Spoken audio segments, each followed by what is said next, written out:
A very warm welcome, everyone. Today, in this class, we will be talking about plasma within the chapter The Circulatory System. Now, before starting to study about plasma, let us understand what are the components of blood. When a blood is taken in a vial, and if it is centrifuged for a certain time and let the blood sediment, then what happens? Distinctly we can see these three layers.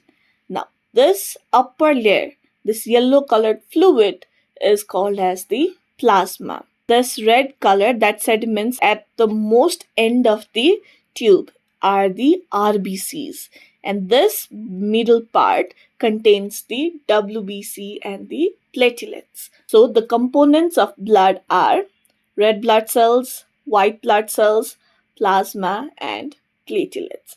Now, collectively, red blood cells, white blood cells, and platelets can be called as blood corpuscles or blood cells. So the components of blood includes plasma and blood corpuscles, and within blood corpuscles, we can say that there are three types of blood cells: the red blood cells, which is also called as erythrocytes, white blood cells, which is also called as leukocytes, and platelets, which is also known as thrombocytes. Now, let us define plasma. Now, plasma is this pale yellow colored fluid that acts as the liquid base for the whole blood.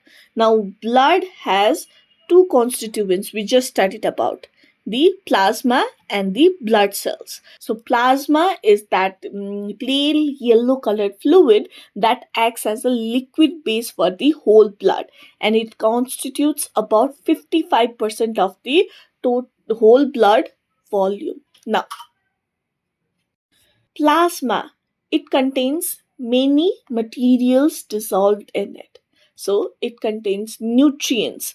The food that we eat, the all the nutrients that is absorbed by our body from those digested food substances such as glucose and other stuffs, it gets dissolved in the plasma. So plasma contains nutrients.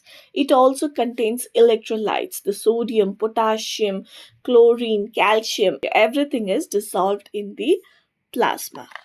Now, waste substances that is excreted by the cells and tissues in our body, such as urea, carbon dioxide, are also dissolved in plasma. So, plasma also contains waste substances. And finally, it also contains blood proteins such as fibrinogen, globulin, and albumin as well. Now, let us study about function of plasma. Now, plasma has many function and it has a very big importance in our body. So, let us study all the functions of plasma we can in this class. So, the first function that we'll be discussing about is plasma helps in regulation of amount of water that is present in the blood. Now, we just studied that plasma also contains dissolved proteins such as albumin, and that albumin it also helps the blood to absorb water from the tissues. And not only that, plasma also prevents the water leakage from the blood vessels as well. So it regulates the amount of water present in the body. And not only that, when body has less amount of water in it, then the plasma becomes thicker, and that is the plasma signals the kidney to retain more water, so that the water content in the body will increase as the body is dehydrated. And if there is high amount of water that is present in the blood, then plasma will be dilute, and it will signal the kidney to excrete more water through urine. So that is how plasma regulates the amount of water that is present in blood. Plasma also contains fibrinogen, and that helps in blood clotting. If there is any wound that is present in the body, then what happens? The fibrinogen, it gets converted into fibrin, and that fibrin, it forms this mesh or net like structure, as you can see here in the picture, in the wound. And in that net like structure, mostly the platelets and a few other blood cells also entangles in that net like structure, and it prevents excess blood flow from that wound. So fibrinogen also helps in blood clotting. Fibrinogen gets converted into fibrin, and that fibrin forms this mesh like structure, as you can see over here, in which the platelets entangles, and it stops the further flow of blood from the wound. Another function is transportation of waste substances to the excretory organs. Now, all the metabolic waste that our body generates, such as urea or carbon dioxide, all of those are dissolved in plasma, as we already studied. And that plasma, it collects all these excretory waste from all the tissues of the body, and it goes and it gives it to the excretory organ so that it can be excreted out of the body, such as urea. The plasma exports the urea to the kidney, and kidney, it releases the excess urea through urine from the blood. Let us take another example of a waste substance, that is carbon dioxide. The carbon dioxide will be dissolved in plasma, and the plasma will take it to the lungs, from which the lungs will exhale the excess carbon dioxide that is present in our body. So plasma helps in transportation of waste substance to the excretory organs. Another function is transportation of digested food substances absorbed in the ileum, or we can say the small intestine, to different tissues in the body. We all know that the intestine, it absorbs the food substances, the digested food substances, the nutrients, the glucose from the body, and that absorbed nutrients will be dissolved in the plasma present in the blood. And as the blood circulates, the plasma that is present inside the blood will transport all the digested food substances such as glucose to each and every tissues and cells present throughout the body, because cells need energy to do their daily activities. So plasma plays a very important role in transportation of those digested food substances such as glucose, so that body can do their regular function. Another function of plasma is transportation of enzymes or hormones that is released by the endocrine glands. Now, the endocrine gland, they releases hormones.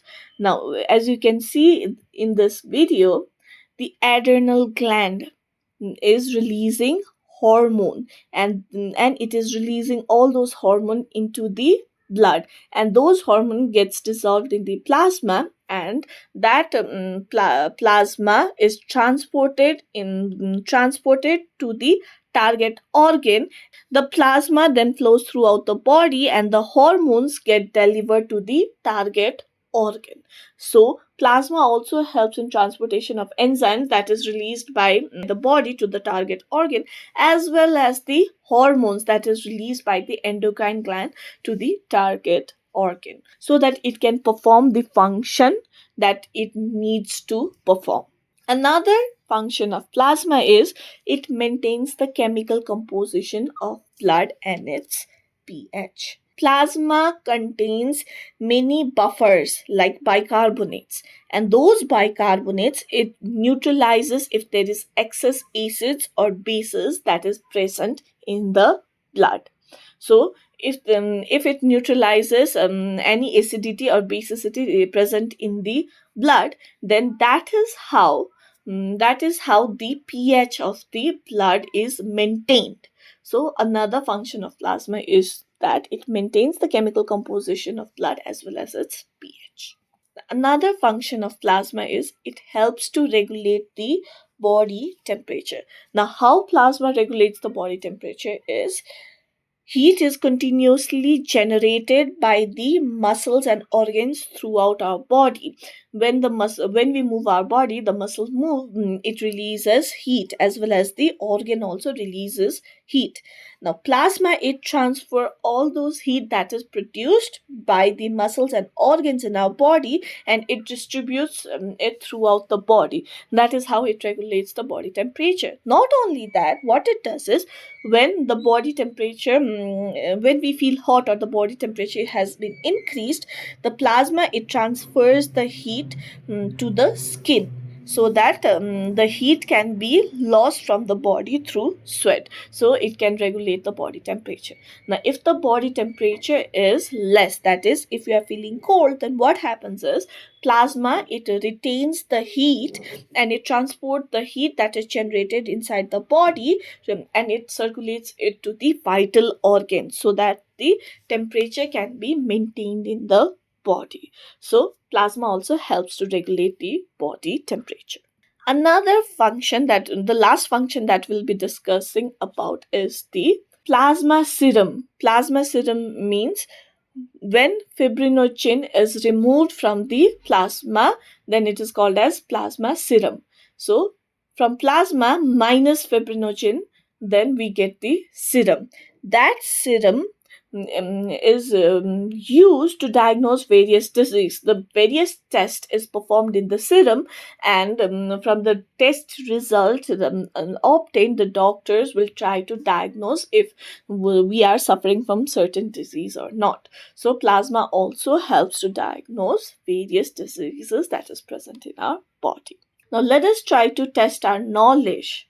That is, if we understood what we studied in this class or not, by trying to answer a certain question. So, the question I have for you guys is, there's one statement and two arguments. The statement is, plasma transport nutrients, oxygen, waste substances, and hormones from one part of the body to another. The argument we have to that statement is, fibrin forms a mesh-like structure to which RBC entangles to stop bleeding through wound. And another argument is, albumin in plasma regulates the amount of water in blood. Now, among these four options, one of them is correct. Now, let us see uh, each statement and both the arguments in detail and access which is correct and which is incorrect. Plasma transports nutrients, oxygen, waste substance, hormones from one part of the body to another. Is it correct? You might get confused, but it's incorrect. Why? Yes, plasma, it transports nutrients. Yes, it's correct. It transports waste substances. It's correct. It also transports hormones. It's correct. But plasma does not transport oxygen. RBC is the major material that is required for the transportation of oxygen. Only a few amount of oxygen is transported by plasma. Large or a huge amount of oxygen is transported by the red blood cells. So, this statement is partially incorrect, which makes it incorrect. So, plasma, it transports nutrients. If there was carbon dioxide written instead of oxygen, then this statement would have been correct. But this statement is incorrect. Now, argument 1. Fibrin forms a mesh-like structure to which RBC entangles to stop bleeding through wounds. Is it correct? No, it's incorrect. Why? Yes, fibrin, it forms a mesh-like structure, but it is not that RBC that entangles. It is the platelets predominantly. A few of RBC also entangles in that fibrin mesh, but platelets are the blood cells that entangles in the fibrin mesh, so that the bleeding through wounds can be stopped. So this argument 1 is also incorrect. Now, argument 2 is, albumin in plasma regulates the amount of water in blood. Is it correct? Yes, it's correct, because we studied that albumin, what it does, it helps the blood to take in or absorb water from the tissues. So, albumin in plasma also helps to regulate the amount of water in blood. So, which makes argument 2 correct. So, on the second option, that is only argument is correct, is the correct option. Now, Make sure you like this video and comment down below if you have any queries, and make sure you share it with your friends as well. And do subscribe to our channel so that you can understand and learn new things every day. So I'll see you guys in the next class.